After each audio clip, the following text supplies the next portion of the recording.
You might know that myself and a bunch of Team TLDR are partaking in Movember, and we're currently growing terrible moustaches, besides Alex's, which is actually pretty decent. Anyway, you can support our efforts and men's health initiatives by donating. The link to the Team TLDR page is in the description. With the most recent slate of elections now firmly in the rearview mirror, we thought that it would be good to look back at this November's off-year elections and what they mean for Biden's prospects in the upcoming midterms.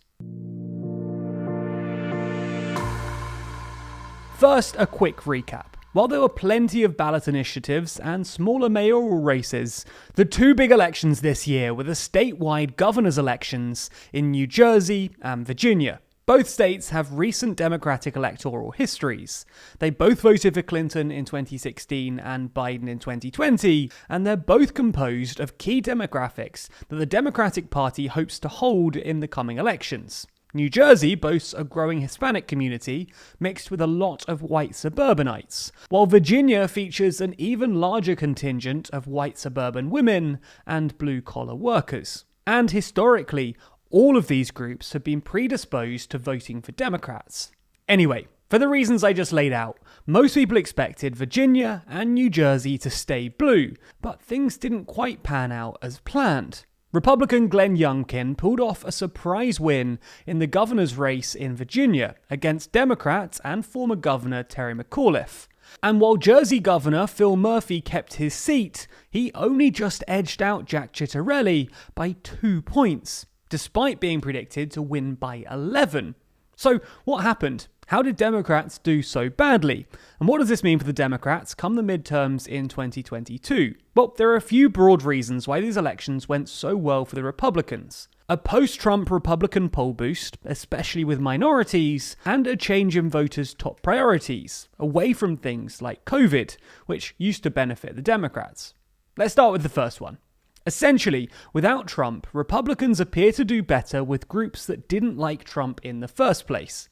In Virginia, for instance, Youngkin was able to outperform McAuliffe with women, improving 8 percentage points over Trump's share of female voters in 2020. This is across racial groups too, with an 8-point bump among white women and a 6-point boost with black women. Interestingly, Youngkin was even able to improve on Trump's numbers with people who are supposedly part of Trump's main base of support, taking 76% of whites with an education less than a college degree, compared to Trump's 62%.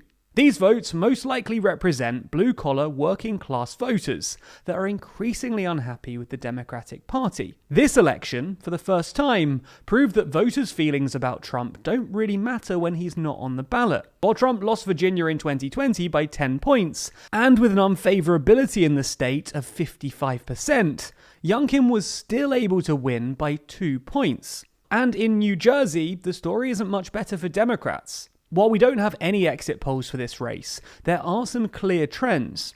Republican Jack Ciattarelli improved on Trump's vote margin in every single New Jersey county, and even flipped 4 counties from Democrat majority to Republican.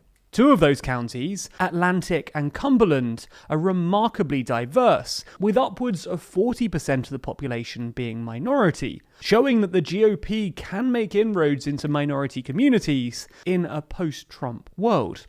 Alright, on to the second problem, voters' top priorities. Besides changes in who's voting for Republicans, there's also been a notable shift in the issues that are getting people to vote in the first place. In Virginia, the economy and education were the main drivers of voter turnout, with 33% and 24% of voters respectively citing them as their top issue. In that same poll, issues such as COVID and abortion, which typically are good topics for the Democrats, only got 15% and 8% respectively. And the economy has been a winning issue for the Republican for decades, and recent concerns over inflation and supply chains certainly haven't helped the Democrats. On the other hand, education has historically been a winner for the Democrats, but their appeal seems to be waning, at least if Youngkin's victory is anything to go by. To win, Youngkin didn't focus on funding levels or teachers' unions, or any of the usual political footballs in the educational arena. Instead, he chose to focus on the national debate over critical race theory. Now, we're not going to take a position on CRT or whether it should be taught in schools. We're just observing that Youngkin's focus on CRT seems to have paid off electorally. This is at least part of the reason why Youngkin and the Republicans generally appealed to women more in this election. Mothers voting on the issue of education have for a long time been a winning demographic for Republicans. That was until Trump effectively turned away most of that group to other parties. It would seem like Youngkin and even Citarelli were able to reverse this trend. The reason why all of this matters is not because the governors of Virginia and New Jersey are the most powerful offices in America, although Chris Christie sure could close bridges rather efficiently. Rather, it's because the midterm elections are just 1 year away, and the Democrats have fragile majorities in both the House and Senate. Since the Democrats control each chamber of Congress and the presidency, history suggests that they're destined to lose control of at least one chamber of Congress in the midterms, and typically both. If this were to happen, just about any chance President Biden has of passing more legislation would be cut off without Republican support. That's because, with the exception of George W. Bush winning his first midterm due to an unprecedented popularity after 9/11, the last president to retain control of both chambers of Congress after their first midterm was in 1978 under Jimmy Carter. Besides these examples, midterms usually see candidates from the president's party get attacked with issues from national politics, even if their race has nothing to do with these national issues. That's why Citarelli attacked Murphy on high taxes, as Democrats in Congress debated a tax increase to pay for Biden's infrastructure bill. And that's why Youngkin attacked McAuliffe on CRT, while a national debate on the issue raged. These aren't particularly local issues, but they do reflect the national conversation. Trump failed to win his midterm test in 2018, losing control of the House, a move that in part led to his impeachment twice over. If President Biden can't change course and patch up the holes exposed by this year's elections, it seems more than likely that he'll suffer a similar fate. In fact, analysis by 538 extrapolated from this month's results suggests that Republicans have a 6 to 7 point lead over Democrats nationally. To give you a sense of how big that swing would be in the midterms, a 7-point Republican lead nationally would result in a 260-seat majority in the House and a 55-seat majority in the Senate. Now, this is a worst-case scenario for the Democrats, and national polls actually suggest that the Democrats are still just ahead of the Republicans. And, of course, there's time for Biden to change track.